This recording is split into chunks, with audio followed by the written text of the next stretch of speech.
ছোট্ট বন্ধুরা, আমরা এখন একটি রাজহাঁস আঁকবো। প্রথমে একটি ডিম্বাকার দাগ টানবো, এরপর এর উপরের অংশে একটি বৃত্ত নিব এবং এর ভেতরে আরেকটি বৃত্ত নিব, ঠিক এইভাবে।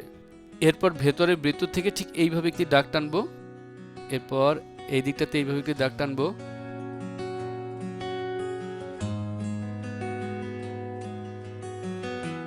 উপরের বৃত্তটাতে আমরা এভাবে একটি দাগ টানবো এবং বৃত্তের এই অংশটুকু আমরা মুছে ফেলবো, ঠিক এইভাবে।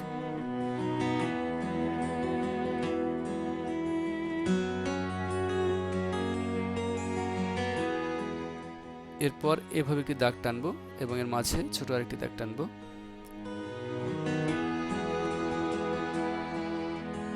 এবার একটি চোখ আঁকবো, ঠিক এইভাবে। একটি ছোট বৃত্ত নিব এবং তার ভেতরে আরেকটি ছোট বৃত্ত নিব এবং সেটি আমরা কালো রং দিয়ে ভরে দেব।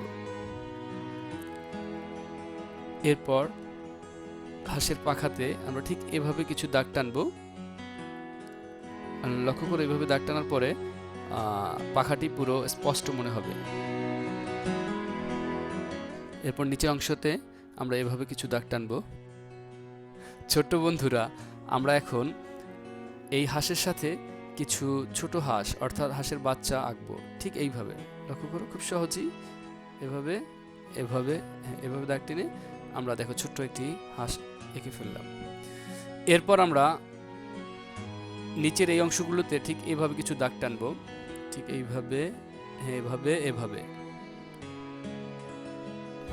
এখন লক্ষ্য করো, দেখো হাঁসটি মনে হচ্ছে যে পানিতে ভাসছে এবং তার সাথে ছোট আরেকটি হাঁস অর্থাৎ বাচ্চা হাঁসটিও পেছনে পেছনে ভাসছে।